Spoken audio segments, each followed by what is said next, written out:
Olá, você que está acessando ao Direito Distorcido.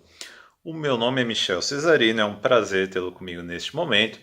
Agradeço por sua inscrição no canal, por ativar as notificações indo lá no sininho clicando, bem como agradeço por curtir este vídeo, como os demais, também por compartilhar este canal, bem como os conteúdos dele.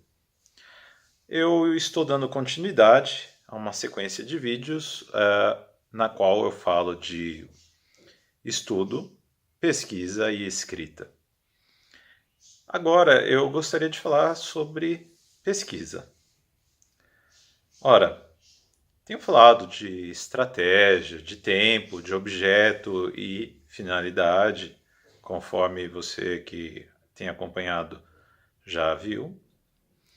Agora falarei da seguinte questão: como é que você empreende uma pesquisa? Pois bem, eu, na minha maneira de trabalhar, não estou dizendo que você deve fazer assim, e por isso, desde já lhe digo, conheça-se, saiba qual é o seu tipo de observação, de entendimento, a sua maneira de perceber as coisas, a forma como você aprende. Por quê? Isso é muito importante para determinar a sua estratégia de pesquisa. Você pode ser uma pessoa mais racional, você pode ser uma pessoa mais sentimental, você pode ser uma pessoa mais indiferente com relação às coisas, mais distraída, mas aí você tem que se lembrar do seguinte: se a sua pesquisa é para si mesmo, para o seu crescimento humano, ok, você vai precisar de um mínimo de entendimento de si mesmo e do conteúdo que você pesquisa, ok? Então hoje tem muita gente que aprende por si mesmo ali o que lhe apetece, ok? Eu acho muito interessante. O pessoal que é autodidata, eu sou autodidata em muitas coisas, e eu acho que sempre ajudou muito saber a maneira como eu aprendo uma coisa. Então parta deste princípio. Conheça-se. A partir disso, você pode traçar uma estratégia de pesquisa. A primeira pergunta é: o que eu quero pesquisar? Por quê? Para chegar aonde? Ora, eu gosto de pensar em tempestade mental, o brainstorm, aquela chuva de ideias, se você preferir, enfim. Para que você tenha uma ideia de como isso é interessante, ponha-se num momento de absoluta descontração a pensar em algo que você gostaria de ler, de estudar, de fazer. E deixa a ideia fluir. Você vai ver como aparece muita coisa. Aí vem o segundo momento. Não adianta pressão. Você ficar em cima de si mesmo falando: neste momento agora, eu quero ter a ideia maravilhosa que vai me ajudar em tudo. Eu duvido muito que vai sair algo, porque a pressão acaba tolhendo a chuva de ideias, né? A chuva mental, a tempestade mental, o que quer que seja, enfim. Por isso que é interessante você ter esse jogo de cintura, de respirar, inspirar. Por quê? Às vezes, num momento de absoluta descontração, você tem as melhores ideias. Eu ando com cadernos sem pauta comigo, porque às vezes eu estou ali num metrô, num trem, eu anoto aquela ideia, porque eu sei que posteriormente posso me esquecer daquilo e não me lembrar tão cedo, ou se me lembrar não vai ter a mesma vivacidade, luminosidade que teria naquele momento inicial, não é? Que é o momento do entusiasmo. É muito importante esse momento do entusiasmo.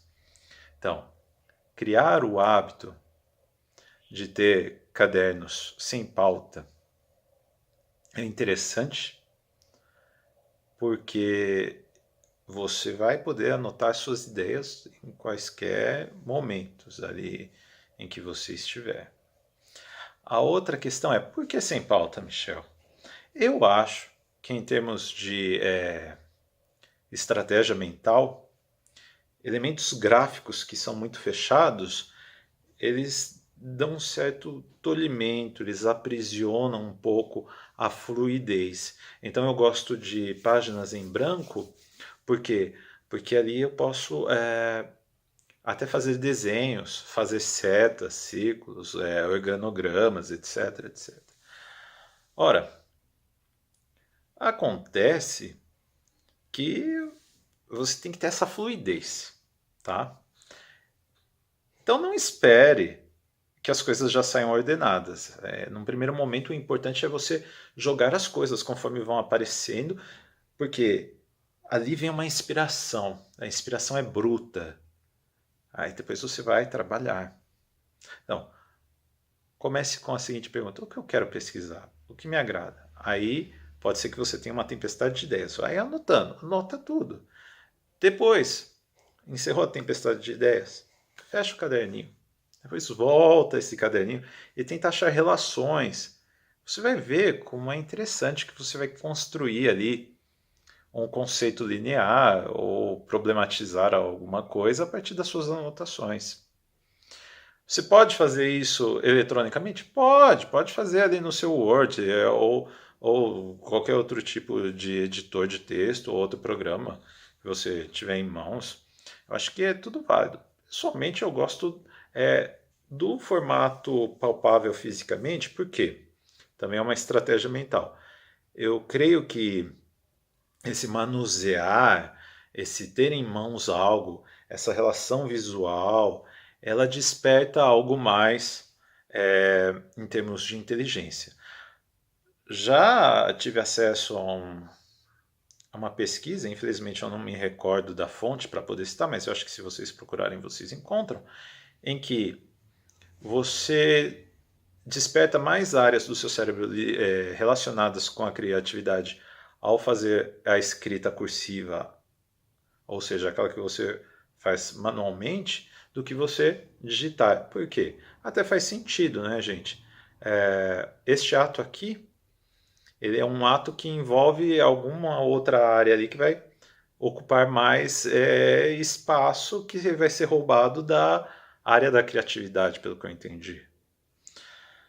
Ora, mesmo também o ato de você usar uma letra cursiva, talvez ele esteja relacionado à criação mais sensível dos dedos, a algo mais interno e inspirado seu, né? Vamos dizer assim, de forma poética.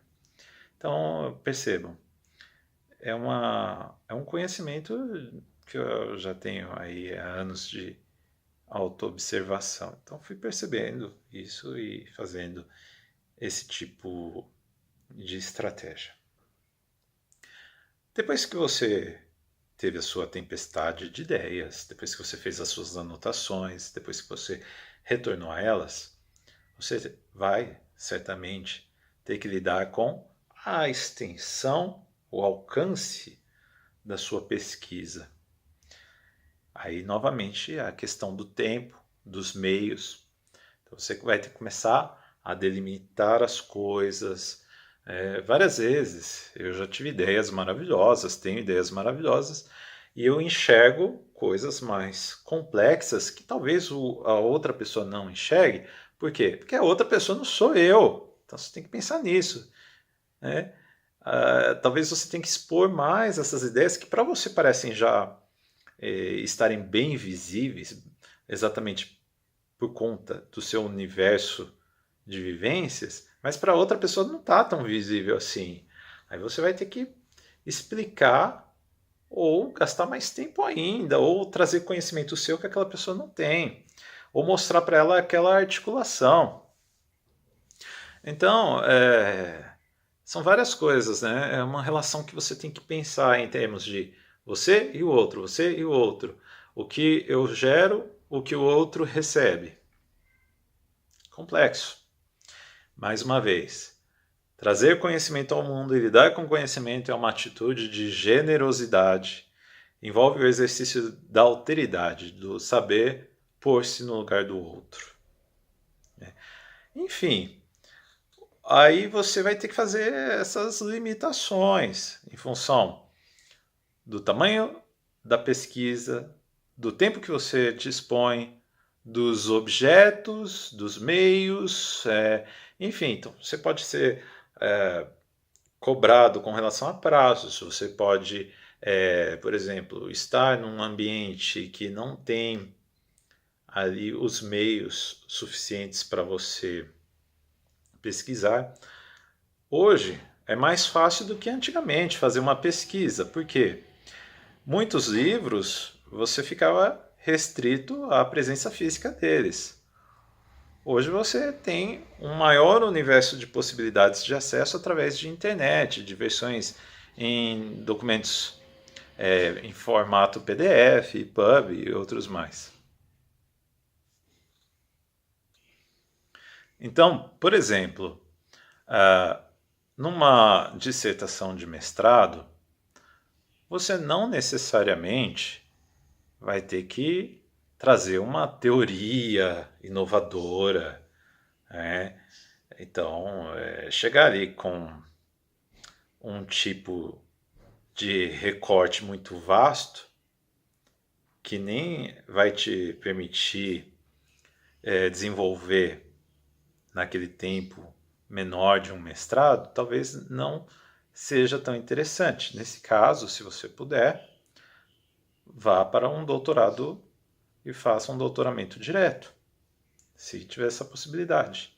Se a sua ideia permite o desenvolvimento de uma teoria mais complexa e avançada, sugestão.